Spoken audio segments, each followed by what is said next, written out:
Chairman नगर पालिका। Welcome.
हम सभी के बीच आज के हमारे कार्यक्रम के मुख्य अतिथि भ्राता नरेंद्र मोदी जी, गुजरात चीफ मिनिस्टर पधार रहे हैं। हम सब भाई बहन खड़े होकर के उनके सम्मान में तालियों से उनका स्वागत करते हैं, स्वागत करते हैं, स्वागत करते हैं। भगवान के घर में भगवान के बच्चों का स्वागत है। अपने ही घर में अपनों का हार्दिक अभिनंदन है, अभिनंदन है, स्वागत है, स्वागत है। आदरणीय सरला दीदी जी का भी स्वागत है।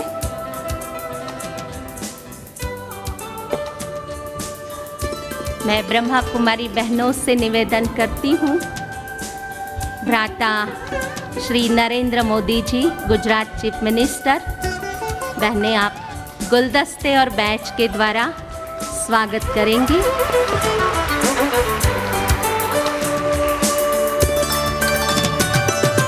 सरला दीदी जी,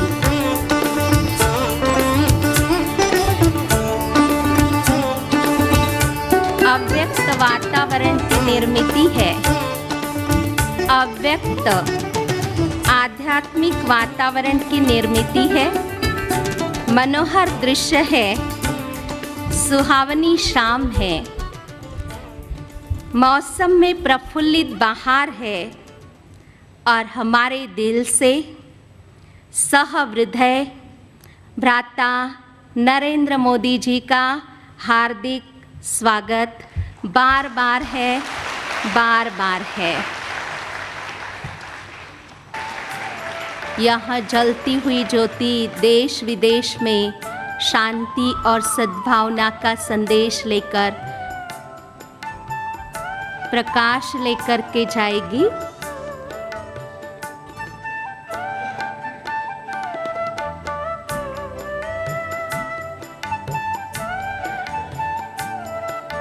पंजाब हाई कोर्ट के जस्टिस भ्राता जिंदाल जी भी उपस्थित है।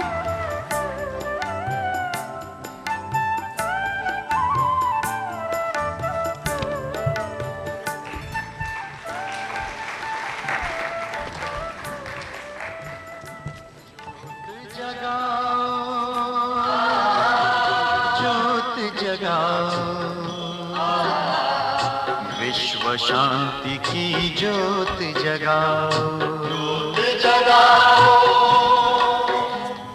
ज्योत जगाओ,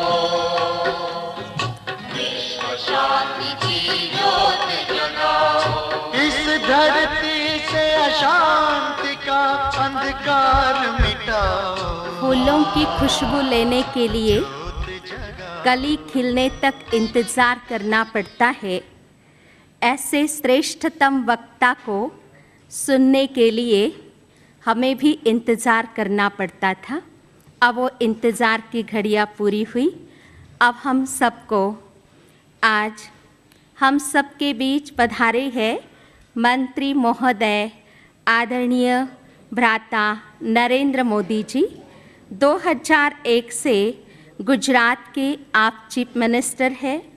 आपका मेहसाना जिले में 1950 में जन्म हुआ है।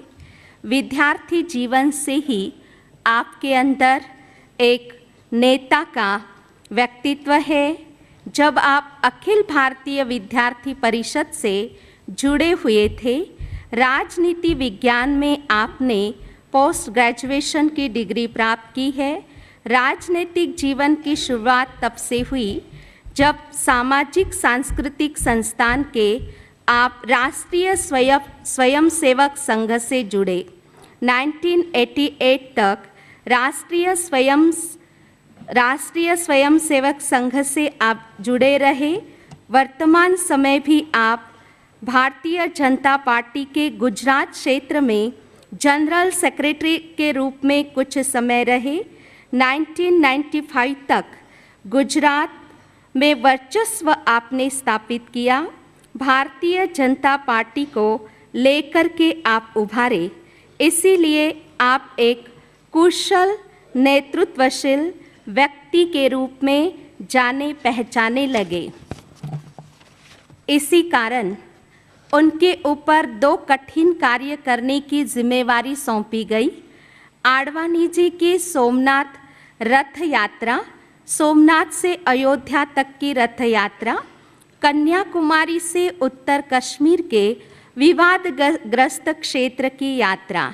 इसी कारण ही कई ऐतिहासिककारों का मानना है कि इन कार्य की सफलता के कारण ही 1998 से भारतीय जनता पार्टी का सितारा चमक गया और इसके पश्चात नई दिल्ली के भारतीय जनता पार्टी की राष्ट्रीय इकाई के सेक्रेटरी के रूप में आपको चुना गया। 2001 तक वे बीजेपी के जनरल सेक्रेटरी के रूप में कार्यरत रहे। तत्पश्चात भारत के समृद्धशाली राज्य गुजरात के मुख्यमंत्री के रूप में आप मनोनीत किए गए। तब से लेकर के गुजरात में कई प्राकृतिक आपदाओं से ग्रसित गुजरात राज्य का आपने काफ़ी भविष्य दर्शन करके सरकारी ढांचे को बदला। 3 वर्ष के थोड़े समय के अंदर गुजरात को आप समृद्ध बनाने के लिए सेवारत है।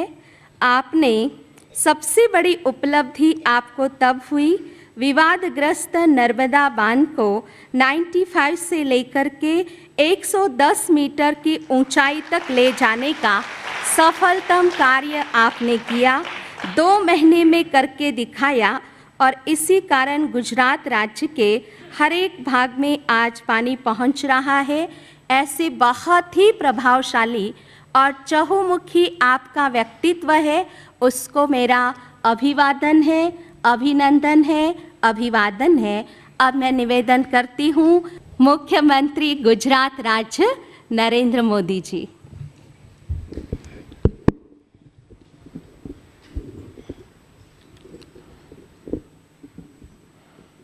सम्माननीय मंच, देश भर से पधारे हुए भाई और बहनों,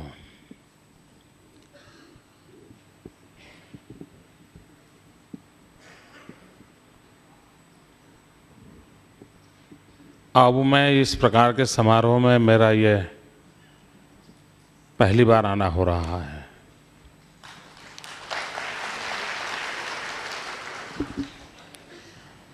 ये शुभ शुरुआत की ताली बजी कि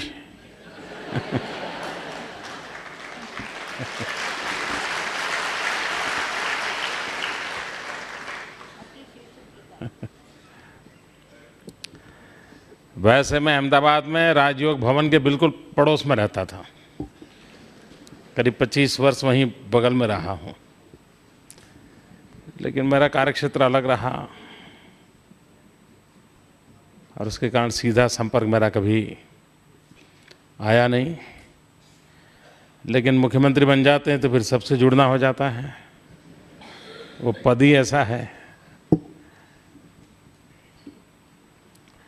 इस बार सरला दीदी जी ने एक प्रकार से सत्याग्रह कर दिया।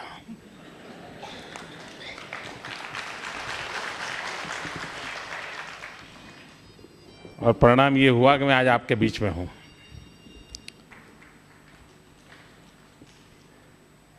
देश भर में सेवा क्षेत्र से जुड़े हुए सभी महानुभाव आज यहाँ पहुँचे हैं।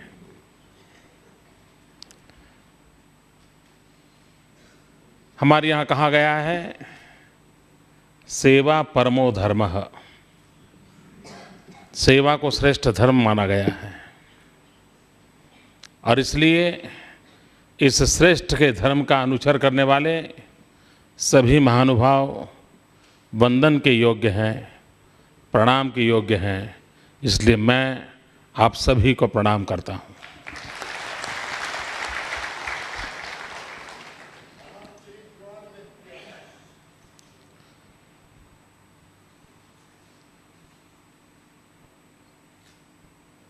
कभी कभी अब पुराने ज़माने में जो लोग घी की दुकान रखते थे, घी बेचते थे, मैं नहीं मानता हूँ कि आज से 50 साल पहले किसी घी बेचने वाले की दुकान पर ऐसा लिखा होगा कि शुद्ध घी की दुकान, ऐसा कभी नहीं लिखा गया होगा। घी की दुकान कहने के बाद लोग मानते ही होंगे ये शुद्ध घी की ही होगी, लेकिन इस जमाने में लिखना पड़ता है शुद्ध घी की दुकान। वैसा ही है आजकल मैं जब पढ़ता हूं सेल्फलेस सर्विस। भाई अगर सर्विस है तो सेल्फलेस ही होनी चाहिए, उस पर लिखने की जरूरत क्यों पड़ रही है? सेल्फलेस सर्विस ये लिखना पड़ रहा है, उसका कारण है कि बाजार में मिलावट बहुत है। अगर मिलावट ना होती तो ऐसे ही सेवा कहने के बाद सेवा सेवा ही होती है, उसमें कोई मिलावट होने का कारण नहीं है। और इसलिए वर्तमान में सेवा क्षेत्र भी शंकाओं के कटघरे में खड़ा है। आशंकाओं के बीच सेवा क्षेत्र फंसा हुआ है और उसका मूल कारण सेवा नहीं है, मूल कारण सेवा भाव है। और ये भाव की निर्मिति चरित्र से होती है। मेरे भीतर की ऊर्जा वो चरित्र बनता है, और अगर मैं उस चरित्र को उस प्रकार से विकसित कर पाया हूं तो मैं सेवामय हो जाता हूं। देने वाला और लेने वाला, सेवा जो दे रहा है और सेवा जो ले रहा है, जब तक देने वाले को लग रहा है कि मैं कुछ दे रहा हूं और लेने वाले को लग रहा है कि मुझे लेना पड़ रहा है, तब तक सेवा भाव का सेतु नहीं बना है, ऐसा मेरा मत कहता है।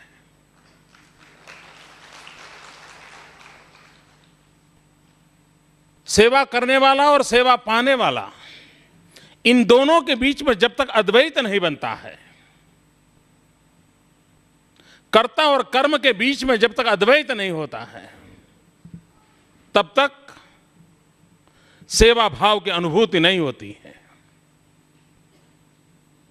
और इसलिए हम उस भूमि के संतान हैं जहां पर आदि शंकर ने अद्वैत के सिद्धांत को दिया था, जहां मैं और तू भिन्न नहीं है, मैं ही तू हूं और तू ही मैं हूं। ये जहां द्वैत नहीं है, जहां अद्वैत का भाव है और जहां यह अद्वैत की अनुभूति होती है, वहां ही अपनत्व का विकास होता है, वहीं पर अपनत्व की अनुभूति होती है। और इसलिए सेवा के क्षेत्र में जाने वाले प्रत्येक व्यक्ति के लिए उस चरित्र की आवश्यकता होती है, जिस चरित्र में सेवा उसके लिए धर्म हो, सेवा उसके लिए भाव हो, सेवा उसके लिए कर्तव्य हो, सेवा उसके लिए संतोष हो। जो उपकार के लिए सेवा करता है, जो दया भाव से सेवा करता है, जो दिन भर की दिनचर्या में चलो कुछ करना चाहिए इसलिए कर रहा है, अगर सेवा नहीं करेंगे तो समाज में पूछे नहीं जाएंगे, पूजे नहीं जाएंगे, इसलिए जो सेवा करता है उसके भीतर उस भाव का प्रकट होना बहुत मुश्किल होता है, जो सहज भाव से। और ये भाव तब आता है जब भीतर से उस प्रकार की अनुभूति होती है, और तब जाकर के होता है। हमारे यहाँ एकनाथ की कथा आया करती थी, जो मैं बचपन में पढ़ता था, कि एकनाथ गंगा घाट जा रहे थे, गंगा जल लेकर के स्नान वगैरह कर करके आते थे, लेकिन रास्ते में कोई प्यासा गधा मिल गया, उन्होंने उस गधे को गंगा जल पिला दिया। लोग आलोचना करने लगे, उनको लगा मेरा धर्म यही है, मेरी भक्ति यही है, आपके लिए हो सकता है गंगा जल में डूबे रहने से परमात्मा मिलता होगा, मुझे तो इस गधे के भी प्यास बुझाने से परमात्मा मिल जाता है। और ये तब होता है जब अद्वैत का भाव होता है, मेरे और तेरे में कोई अंतर नहीं है, तू ही मैं हूं, भक्त वही होता है जो विभक्त नहीं होता है। जो विभक्त है वो कभी भक्त नहीं हो सकता है। भक्त वही है जो विभक्त नहीं है, जो ईश्वर से विभक्त नहीं है। और इसलिए सेवा करने वाला व्यक्ति जिसको सेवा दे रहा है, जिसकी सेवा कर रहा है, उसके अगर वो परमात्मा का अंश देखता है, मेरे भीतर जो परमात्मा है वो ही परमात्मा तेरे भीतर है, मैं मेरे ही परमात्मा की सेवा करके तेरे भीतर बैठे हुए परमात्मा की सेवा कर रहा हूं, ये अनुभूति जिसके भीतर होती है वो ही सच्चे अर्थ में सेवक बन सकता है। और इसलिए जब हम सामाजिक क्षेत्र के लोग काम करने के लिए बैठे हैं, अब सेवा के कितने ही प्रकार हो सकते हैं। कोई अस्पताल बनाएगा, कोई लंगर लगाएगा, कोई प्रज्ञा चक्षु के लिए कुछ सेवाएं उपलब्ध करा देगा, कोई रक्तपीतियों की सेवा करेगा। सेवा के भिन्न भिन्न क्षेत्र हो सकते हैं, लेकिन इन सब में भी बड़ी सेवा एक है जिसमें शायद लगता है मुझे इस युग में सबसे बड़े ध्यान देने की आवश्यकता है। और वो सेवा का ऐसा क्षेत्र है जो एक प्रकार से सेवा के दायरे में माना नहीं गया है। तत्कालीन समाज में उसको सेवा के रूप में स्वीकृति नहीं है। और मैं मानता हूं वो सबसे बड़ा काम है सेवा का चरित्र निर्माण करना। हम बिल्डिंग बनाएं वो सेवा है, लेकिन हम मानव को मानव बनाएं वो उससे भी बड़ी सेवा है। और इसलिए चरित्र निर्माण ये किसी भी सेवा से सबसे सर्वोच्च सेवा है। निर्माणों के पावन युग में हम चरित्र निर्माण न भूले, वसुधा का कल्याण न भूले। अगर हम चरित्र निर्माण को महात्म्य देते हैं, और एक प्रकार से चरित्र निर्माण एक आंदोलन होता है जहां अहम को वयम की ओर ले जाना होता है, स्व को समष्टि में विलीन करना होता है। जो अहम को वयम की ओर ले जाता है, जो स्व को समष्टि में विलीन करने का सामर्थ्य रखता है, जो उस चरित्रवान प्रज्वलित ज्वालाओं को लेकर के जीता है, जिसके भीतर से प्रकाश उद्वलित हो जाता है, उसको रास्ता अपने आप मिल जाता है। और इसलिए इस पवित्र स्थान पर जहां एक प्रकार की साधना भूमि बनी है और जहां पर चरित्र निर्माण को प्राथमिकता दी जा रही है, मैं समझता हूं ये अपने आप में एक बहुत बड़ी सेवा है। और आज उस सेवा की गंगा में कुछ न कुछ आचमन लेने के लिए आपको आने का अवसर मिला है। और मुझे विश्वास है हम सब लोग जो भी इस स्थान पर आए हैं, कुछ न कुछ अच्छा अपने जीवन में लेकर के जाएंगे, जो हमें अपने सेवा के क्षेत्र में एक नया बल देगा, मन नई शक्ति देगी। कभी कभी लोगों को लगता है, मित्रों में जब पहले प्रारंभ में मैंने कहा था शुद्ध घी की दुकान, उस बात पर मैं दोबारा आना चाहता हूं। मित्रों, आजकल एक सेवा के नाम से, एनजीओ के नाम से एक बहुत बड़ा तूफान चल रहा है देश में, जिसको मैं हमेशा 5 स्टार एक्टिविस्ट कहता हूं। दिन में तो उनका कुर्ता बड़ा फटा हुआ होता है, उनके जूते भी बहुत 10 साल पुराने हुआ करते हैं, बाल भी बिखरे हुआ करते हैं, कुर्ता बड़ा लंबा होता है, कंधे पे एक झोला लटका हुआ होता है। ये रूप रंग तो बड़े नज़र में आ जाते हैं, लेकिन शाम को 5 स्टार होटलों में विराजित हो जाते हैं। दुनिया के सेमिनार में जाना, एयर कंडीशन कमरों में बैठकर और दुनिया को गरीबी उन्मूलन के लिए उपदेश देना और अपने अवार्ड प्राप्त करते रहना, विश्व भर से पैसे बटोरते रहना, इस प्रकार का एक बहुत बड़ा विचित्र, मित्रों, अंतर्राष्ट्रीय षड्यंत्रों के प्रभाव में रहने वाला एक बहुत बड़ा खेल चलता है। और इसलिए कभी हम उसी क्षेत्र में चले गए तो हमारी सेवा भी पवित्र नहीं रह पाएगी। और इसलिए आप जो पवित्रता से सेवा के साथ जुड़े हुए हैं, मैं उनको आगाह करना चाहता हूं कि हमें भी हमें अपने देश की जड़ों से जुड़ना है, हमें अपने देश की कठिनाइयों से जुड़ना है। विश्व के रंगमंच पर कितने पैसे मिलते हैं, कितने अवार्ड मिलते हैं, क्या मान प्रतिष्ठा मिलती है, अगर उसी प्रभाव में हम लुढ़क गए तो हो सकता है कल हम देश के लिए भी समस्या बन जाएंगे। मित्र, जो भी अवार्ड लेकर के आए हैं, आप देख लेना, उनकी आदत रहती है भारत को नीचा दिखाना, उनकी आदत रहती है भारत को कमजोर दिखाना, और दुनिया में यही प्रवृत्ति करने वालों को सम्मानित करने की एक व्यवस्था है।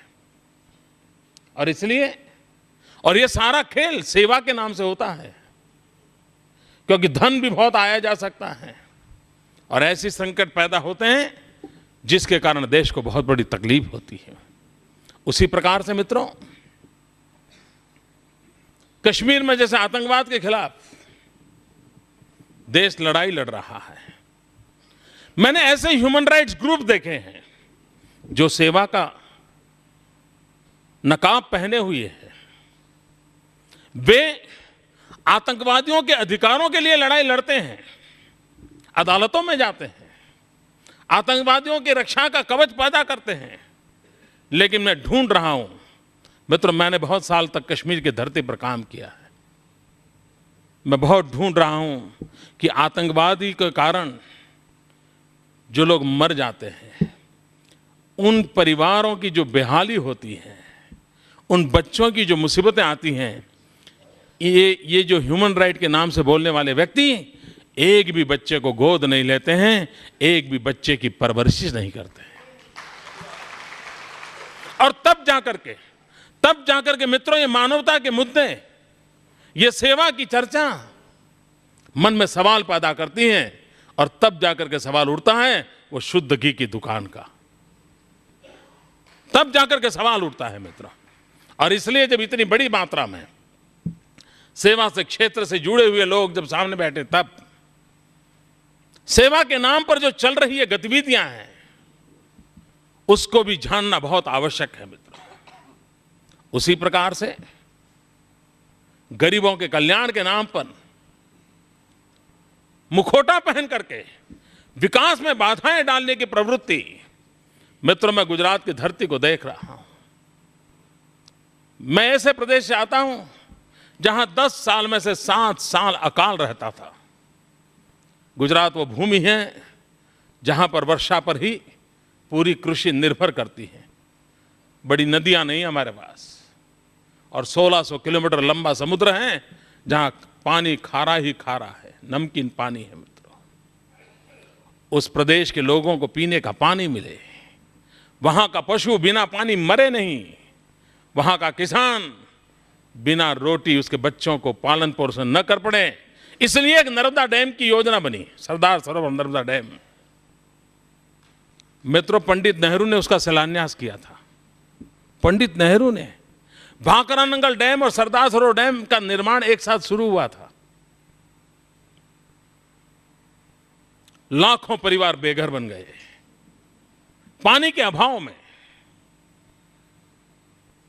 उनको अपना घर, परिवार, गांव छोड़ करके बंबई में जाकर के झुग्गी झोपड़ी में मजदूरी के लिए मजबूर होना पड़ा। क्या यह मानवता का संकट नहीं था? क्या उनके दर्द को पहचानना आवश्यक नहीं था? क्या इनके प्रति सेवा का भाव होना चाहिए कि नहीं होना चाहिए था? लेकिन दुर्भाग्य रहा मित्रों कि विदेशों से पैसे लेकर के मान मर्तबा कमाने वाले लोगों ने मोह में 40 साल तक इस डैम को होने नहीं दिया दोस्तों। और विस्थापितों का नाम तो अभी अभी आया है। पहले तो डैम नहीं होना चाहिए, यह फिलॉसफी थी। डैम बड़े नहीं होना चाहिए, दूसरी फिलॉसफी थी।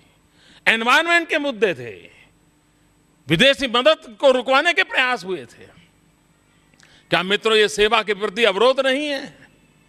लेकिन देश का दुर्भाग्य है मित्रों, इन सच्चाइयों को उजागर करने से लोग अपना मुंह मोड़ रहे हैं। और तब कंगालियत आती है, गरीबी आती है, बेरोजगारी आती है, और सेवा के लिए लोग कितने ढूंढने पर भी मिल नहीं पाते हैं। इन मजबूरियों से निकलना है तो हमें एक व्यापक दृष्टिकोण को स्वीकार करना होता है। हमारी सेवा का व्यापक दृष्टिकोण होना चाहिए। इसका मतलब ये नहीं है किसी भलाई के लिए किसी को उजाड़ देना, और न ही किसी को उजाड़ा गया है। लेकिन विकास के लिए हर किसी का भला हो, उसमें रुकावटें नहीं डालनी चाहिए, रास्ते खोजने चाहिए, मिलजुल करके रास्ते खोजने चाहिए। लेकिन रास्ते नहीं खोजे जा रहे हैं, रुकावटों के रास्ते खोजे जा रहे हैं।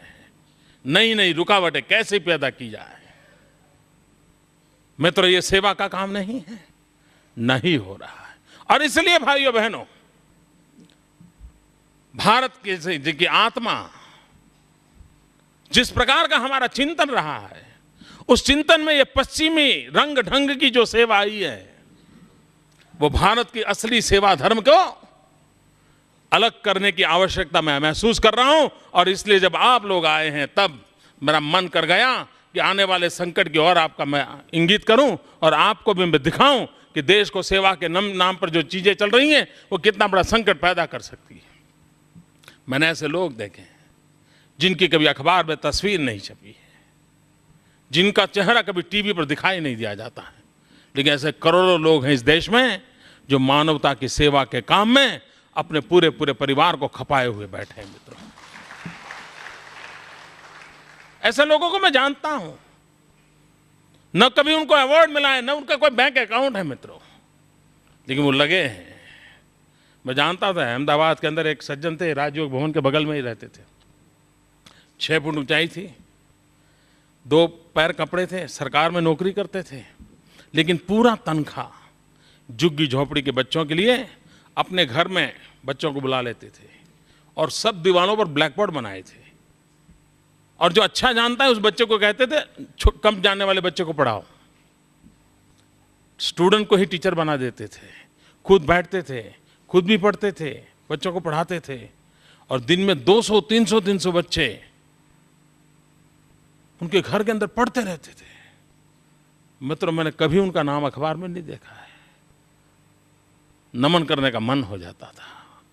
कितनी बड़ी साधना है दोस्तों, कौन सी प्रेरणा है, कौन सी प्रेरणा है मित्रों, समाज सेवा वो ही कर सकता है जिसकी प्रेरणा अपनत्व होता है। जो लोकेशना से करता है, जो वित्तेषणा से करता है, वो सेवा अल्पजीवी होती है। मैंने ऐसी भी इंस्टीट्यूट देखी है कि जहां पर प्रज्ञाचक्षु को वॉकिंग स्टिक देने का कार्यक्रम होता है। सब प्रज्ञाचक्षु को वॉकिंग स्टिक देने का खर्चा 500 रुपया होता है, लेकिन उस समारोह के फोटोग्राफ का खर्चा 1500 रुपया होता है। ऐसे भी सेवा क्षेत्रों से मैं परिचित हूं, लेकिन फिर भी चलो भाई, कुछ तो करते हैं। हो सकता है रात को उनको नींद मिलती होगी। अगर उनकी नींद ये भी एक सेवा है, वो भी एक बड़ा सेवा का काम हो जाता है।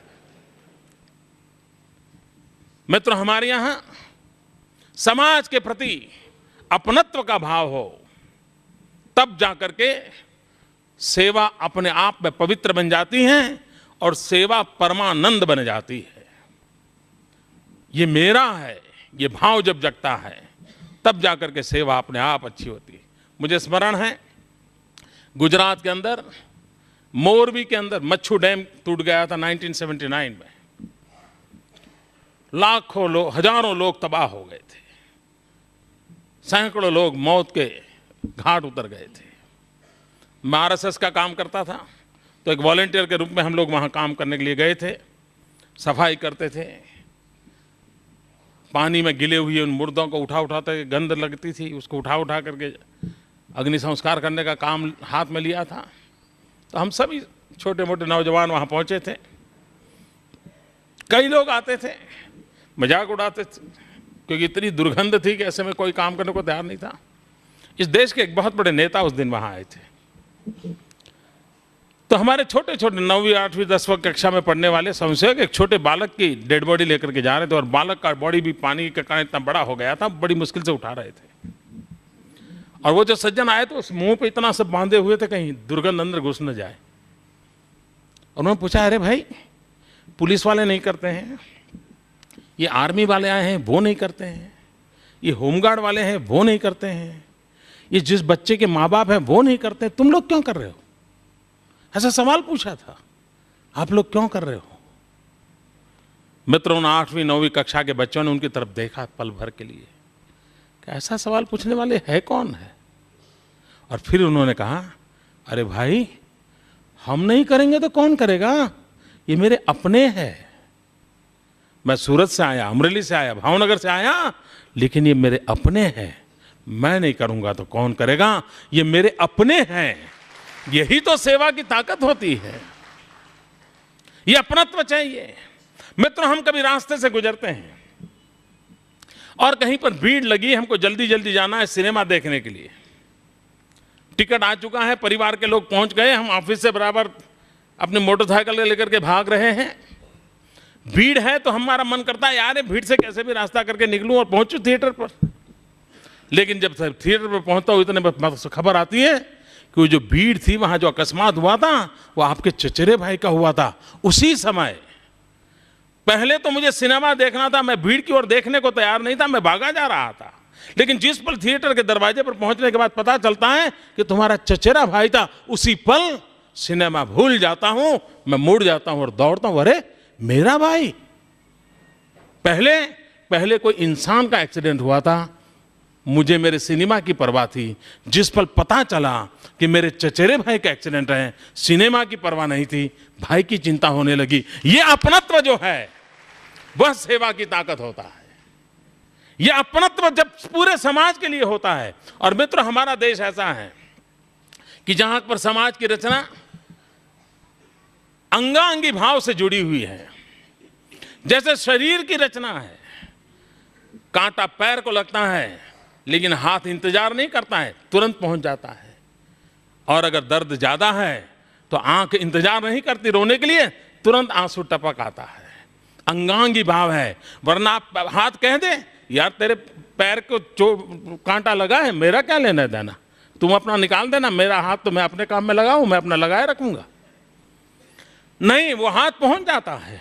आंख कहेंगी मैं क्यों रो यार, कांटा तो तुझे लगा है, रोना है तो तू रो। लेकिन आंख रोने लग जाती है। अंगांगी भाव है। समाज के अंदर भी ये अंगांगी भाव जब होता है, पूर्ण समाज पुरुष एक हो, उसके हर अंग समाज का हिस्सा है, एक हिस्से की वेदना दूसरे हिस्से की अनुभूति बन जाए, तब जाकर के समाज की सेवा करने का आनंद होता है। और इसलिए समाज सेवा करने के भीतर समाज पुरुष को देखने का दृष्टिकोण होना चाहिए। एक पूर्ण रूप में मैं जब देखता हूं और मेरा एक हाथ अगर विकलांग है तो मुझे लगता है मेरा शरीर विकलांग है। मेरी एक आंख नहीं है तो लगता है मेरा शरीर विकलांग है। उसी प्रकार से मेरे समाज का एक हिस्सा दुर्बल हो, अपाहिज हो, अनाथ हो, मित्रों वो व्यक्ति अनाथ नहीं है, समाज का वो अनाथ हिस्सा है। ये जब अनुभूति होती है तब उसकी सेवा करने का आनंद आता है।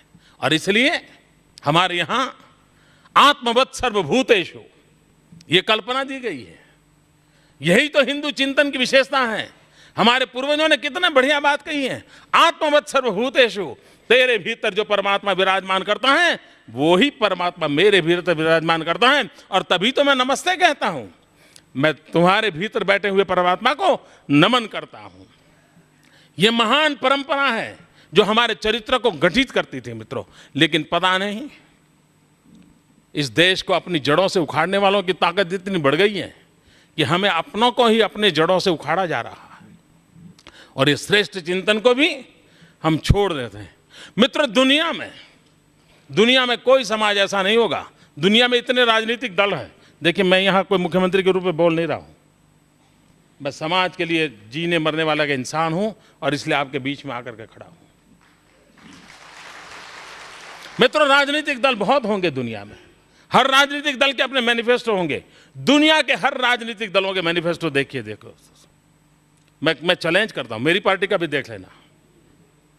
दुनिया के हर राजनीतिक दलों के मैनिफेस्टो देखिए और हमारे पूर्वजों ने हमें जो मैनिफेस्टो दिया था उसको याद कर लीजिए मित्रों। हमारे पूर्वजों ने मैनिफेस्टो दिया था, एक पंक्ति का मैनिफेस्टो है। सारे विश्व को समझ आ सकता है कि मानव जात के लिए इससे बड़ा कोई मैनिफेस्टो नहीं हो सकता है। सर्वे अपि सुखिनः सन्तु सर्वे सन्ति निरामया सर्वे भद्राणि पश्यन्तु मा कश्चित् दुःख भाग् भवेत्। मित्रों, इससे बड़ा क्या मैनिफेस्टो हो सकता है। सर्वे अपि सुखिनः सन्तु, हर कोई सुखी हो। सर्वे सन्तु निरामया, निरोगी हो। सर्वे भद्राणि पश्यन्तु मा कश्चित् दुर्भाग् भवेत्। मित्रों, जिस समाज की ये सोच हो कि सर्वे अपि सुखिनः सन्तु, वहां पर सेवा धर्म उस चरित्र के साथ जुड़ा हुआ होता है। और तभी तो महात्मा गांधी जैसा इतना बड़ा महापुरुष, राउंड टेबल कॉन्फ्रेंस के लिए जाना था उनको, अंग्रेजों के साथ देश की आज़ादी की चर्चा करनी थी। उन्होंने अंग्रेजों को कह दिया था, भाई तुम्हारी चर्चा वर्चा जो करनी है करोगे, मैं आ जाऊंगा, लेकिन वीरवार को गुरुवार को मैं नहीं रहूंगा। बोले क्यों? गुरुवार को तो मुझे वो रक्तपीतियों को मालिश करनी होती है, मेरा रेगुलर कार्यक्रम है, मेरा पहला काम वो है, बाद में मैं आज़ादी को देख लूंगा। आप कल्पना कीजिए महात्मा गांधी की उस व्यक्ति के प्रति कितना अपनत्व होगा कि गुरुवार वीरवार मैं उस रक्तपीतीय व्यक्ति की ट्रीटमेंट करता हूं, उसकी मैं मालिश करता हूं, और इसलिए मैं वीरवार को कोई कॉन्फ्रेंस नहीं करता हूं। अंग्रेज लोगों को इंतजार करना है तो एक दिन इंतजार कर लें, मैं चला जाऊंगा। कितना सेवा के प्रति समर्पण होगा, तब जाकर के इतना बड़ा निर्णय कोई व्यक्ति कर सकता है। और इतना बड़ा निर्णय गांधी जी ने कर दिया था। और इसलिए भाइयों बहनों, समाज के प्रति अपनत्व हमारे यहां कहा गया है, तेन तख्तेन भूंजी था, त्याग करके भोगने की चर्चा हमारे पूर्वजों ने हमें सिखाई है। मित्रों, प्रकृति वो होती है जो मनुष्य खाना खाता है, प्रकृति खाएगा। विकृति वो होती है जो दूसरे का छीन करके खाता है, और संस्कृति वो होती है खुद भूखा रह करके दूसरे को खिलाता है।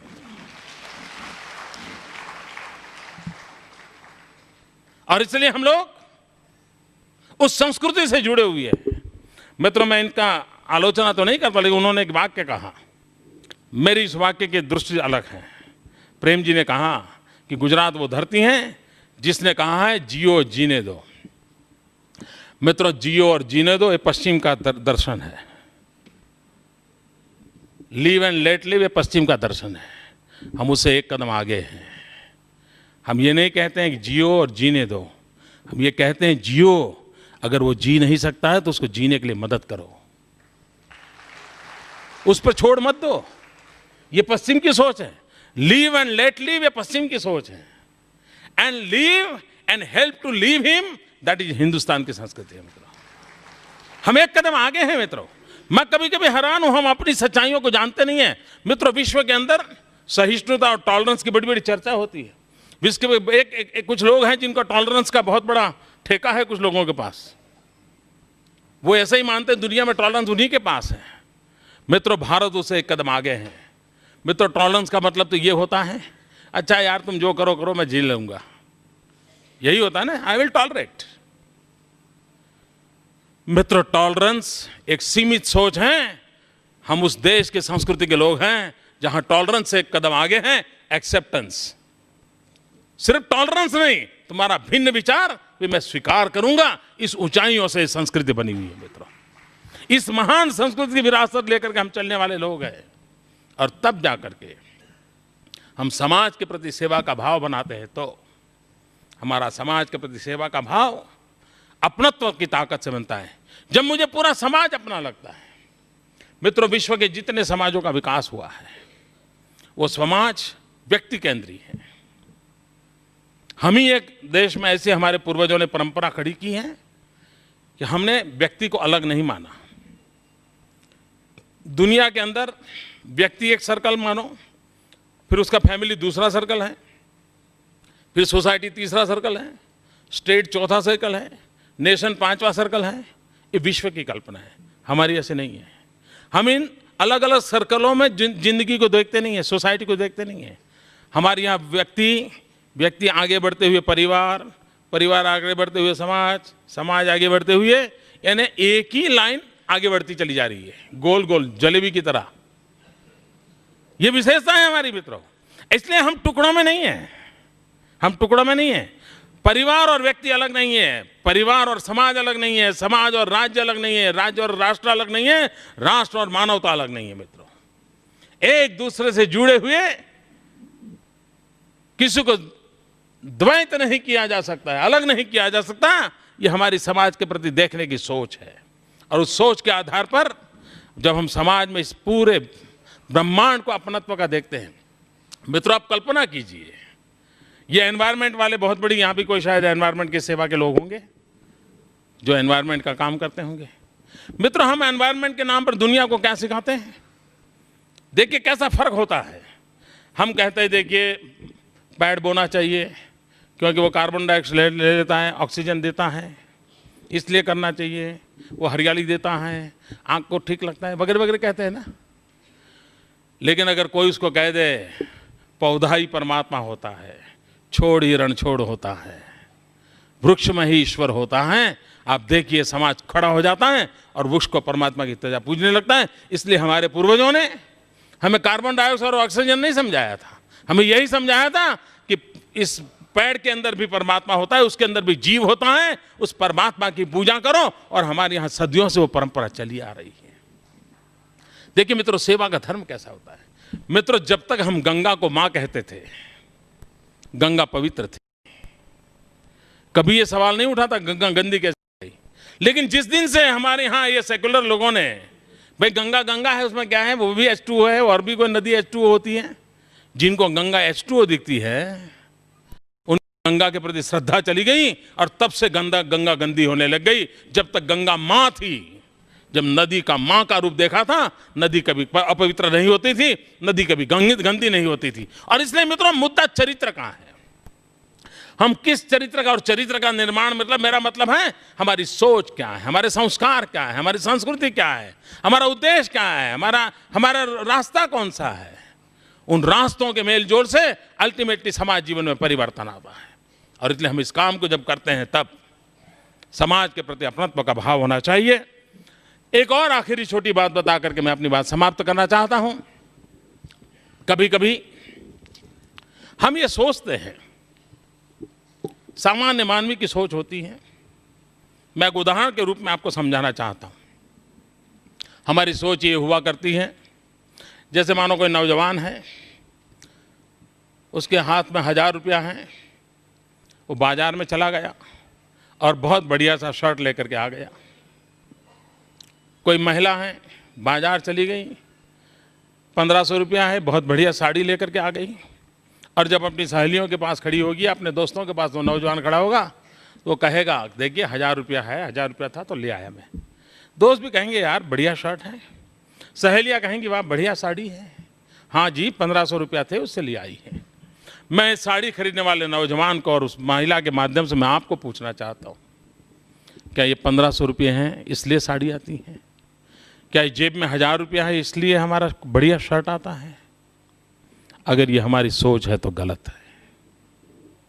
मेरे हाथ में 1000 रुपया है इसलिए मुझे बढ़िया शर्ट नहीं मिला है, मेरे हाथ में 1500 रुपया है इसलिए मुझे साड़ी नहीं मिली है। मुझे शर्ट इसलिए मिला है, मुझे साड़ी इसलिए मिली है कि कोई किसान होगा जिसने जून महीने के 40-50 डिग्री टेम्परेचर में अपने खेत को जोता होगा, कोई किसान होगा जिसने बारिश के बीच अपनी फसल को संभाला होगा, कपास बोया होगा, कपास उगाया होगा। मित्रों, घर के अंदर त्योहार होंगे, उन त्योहारों को छोड़ करके उस फसल की रक्षा के लिए रात रात जागा होगा। बीमार होगा तब भी खेत के अंदर जा करके अपनी जिंदगी को उसने उस कपास की जिंदगी के लिए तबाह किया होगा, तब जा करके रुई तैयार हुई होगी। और जब वो घर लाया होगा तो कोई गरीब विधवा मां जिसने शाम को रोटी खा सके इसलिए उसका फल जो होता है, गुजराती में उसको कालू बोलते हैं, काला, उसमें से रुई निकाली होगी, हाथ में से छिलके पड़ गए होंगे, रुई निकाली होगी। मित्रों, गरीब कोई बुनकर होगा जिसने उसमें से धागा निकाला होगा, कोई होगा जिसने रात भर जाग जाग करके अपनी बच्चों की पढ़ाई की चिंता न करते हुए उस धागे में से कपड़ा बनाने की कोशिश की होगी। कोई तो होगा जिसने अपने शरीर के रंग की परवाह किए बिना उन कपड़े के रंग को रंगा होगा। खुद रंग जाए लेकिन कपड़े के रंग को रंगने के लिए खुद को अपने हाथ रंग दिए होंगे, तब जाकर को आपकी पसंद आने वाला रंग बना होगा। कोई तो होगा दर्जी जिसने उसको काटा होगा, छाटा होगा, उसको सिलाई की होगी। मित्रों को गरीब विधवा माँ होगी जिसने अपनी बेटी की शादी करवाने के लिए आंख अंधी हो जाने के बाद भी उसके घाज और बटन करने के लिए सुई धागा लेकर के रात रात काम किया होगा, किसी धोबी ने उस पर प्रेस किया होगा, तब जाकर के बाजार में आया होगा, तब तुम जाकर के उस शर्ट को लाए होंगे। मेरे भाई, तुम्हारे 1000 रुपयों के कारण शर्ट नहीं आया है, समाज के कितने कितने लोगों की तपस्या के कारण तुम्हें शर्ट मिला है। जब समाज के उस पूर्ण रूप को अनुभव करते हैं, कितने कितने लोगों के योगदान से जीवन बनता है, ये जब हम अनुभव करते हैं तब हमें लगता है कि समाज मेरे लिए इतना करता है, मुझे भी समाज के लिए कुछ करना चाहिए। मित्रों, हम अपने बल पर कुछ नहीं कर रहे हैं, किसी न किसी का योगदान है, तब जाकर के मेरी और आपकी जिंदगी चल रही है। ये सर्वजन सुखाय सर्वजन हिताय, ये समाज की सृष्टि की रचना है। उसकी जब अनुभूति करते हैं तब जाकर के कार्य करने का आनंद आता है। और जब हम लोग समाज सेवा के क्षेत्र में काम कर रहे हैं, तब कोई संगठन के माध्यम से करता होगा, कोई व्यक्तिगत प्रेरणा के कारण से करता होगा, लेकिन हम सब की प्रेरणा ये मेरा समाज है, उसके सुख दुख मेरे हैं, उसकी दर्द मेरा है, मैं संवेदना की अनुभूति करता हूँ। मित्रों, रामकृष्ण परमहंस देव के जीवन की घटना है। संवेदना की ऊंचाइयाँ कितनी होती हैं। जब तक मैं समाज के प्रति वो संवेदना, और मैंने ऐसे लोग देखे हैं मित्रों कि जो समाज को दुखी देखते बेचैन हो जाते हैं, वो रात भर सो नहीं पाते हैं। अपने घर पर कोई गरीब आ गया और उसका पेट नहीं भरा तो वो अपने खाना खा नहीं सकते हैं। ऐसे लोग आज भी समाज के अंदर हैं मित्रों। इस समाज के अंदर मित्रों रामकृष्ण परमहंस देव की एक जीवन की घटना है। रामकृष्ण परमहंस देव कहा करते थे कि मैं पूरे समाज को अपना मानता हूँ, मैं समाज की सारी दुख दर्दों को अनुभव करता हूँ। तो उनके जो कुछ भक्त लोग थे जो शंका कुशंकाएं करते रहते थे, उन्होंने एक बार कहा, गुरुदेव ये आप कहते हैं लेकिन ये विश्वास कैसे करें कि आपको हर किसी की पीड़ा महसूस होती है। उन्होंने एक बार अपने बगीचे में बैठे थे, रामकृष्ण देव परमात्मा में लीन थे। ऐसा ही एक भक्त जन आ गया, उसने कहा, गुरुजी मुझे वो समझाइए कि आप संवेदना कैसे अनुभव करते हैं, आपको किसी के दुख दर्द की अनुभूति कैसे होती है, जो आप कहते हैं मुझे समझाइए। तो गुरुदेव ने कहा कि भाई मैं शब्दों से तो नहीं समझा पाऊंगा, लेकिन एक काम कर, मेरे शरीर पर जो कपड़ा है उसको जरा हटा ले और पीठ पर जरा देख ले। तो उस भक्त ने बड़ी जिज्ञासावश रामकृष्ण परमहंस देव के शरीर पर जो कपड़ा था उसको हटाया, और उसके आंख में से आंसू निकल पड़े, उसके मुंह से आवाज निकल पड़ी। और क्या हो गया, रामकृष्ण परमहंस देव की पीठ पर खून के छाले लगे हुए थे। तो उसके गुरुदेव क्या हुआ? बोले कुछ नहीं हुआ, ये जो गाय जो घूम रही है ना, उस घास के ऊपर उसके जो पैर पड़ते हैं और उस घास को जो पीड़ा हो रही है, वो पीड़ा मेरा बदन अनुभव कर रहा है, उसलिए खून निकला हुआ है, मैं उसकी अनुभूति कर रहा हूँ। मित्रों, इतना एकात्मा का अनुभूति हमारे देश में हो सकती है। अगर हम समाज के सुख दुख की अनुभूति करने लग जाए तो सेवा का आनंद परम आनंद हो जाएगा, सेवा परम धर्म बन जाएगी। और जैसे स्वामी विवेकानंद ने अपने जीवन के अंत में कहा था कि हमारे सभी देवी देवताओं को डुबो दो, आपके जो भी ईश्वर है सबको डुबो दो, आप शक्ति की उपासना करते हैं उसको भी डुबो दो, एक ही मंत्र लीजिए, दरिद्र नारायण की सेवा करने का संकल्प कर लीजिए, आपको परमात्मा अपने आप मिल जाएगा। किसी ईश्वर की साधना में लगे रहने की आवश्यकता नहीं है। आइए हम उस दरिद्र नारायण की सेवा करें, हम उन वंचितों की सेवा करें। मेरे समाज के ही एक वर्ग जिसको कुछ पहुंचा नहीं है उसको पहुंचाने का प्रयास करें, और वो भी दया भाव से नहीं, करुणा के भाव से नहीं, दायित्व के भाव से करें, कर्तव्य के भाव से करें, अपनेपन के भाव से करें, मेरा अपना है इस अनुभूति से करें। मुझे विश्वास है एक नया संतोष, नया आनंद, नई दिव्य चेतना का अनुभव करेंगे। फिर एक बार आज इस पवित्र मंच पर मुझे आने का अवसर मिला, मैं आपका बहुत बहुत आभारी हूँ। मैंने जैसे कहा था, मैं एक राजनीति में तो हूँ, एक इत्तेफाक है, लेकिन मैं समाज के साथ जुड़ा हुआ, समाज के सुख दुख के साथ अपने आप को समाया हुआ एक छोटा सा कार्यकर्ता हूँ। आपके बीच आने का अवसर मिला, मैं आप सबका बहुत बहुत आभारी हूँ। और ये 3 दिन का आपका चिंतन मंथन समाज को नई शक्ति देगा, देश को एक नया सामर्थ्य देगा। इसी एक विश्वास के साथ आपको बहुत बहुत शुभकामनाएं देते हुए मेरी वाणी को विराम देता हूँ। बहुत बहुत धन्यवाद।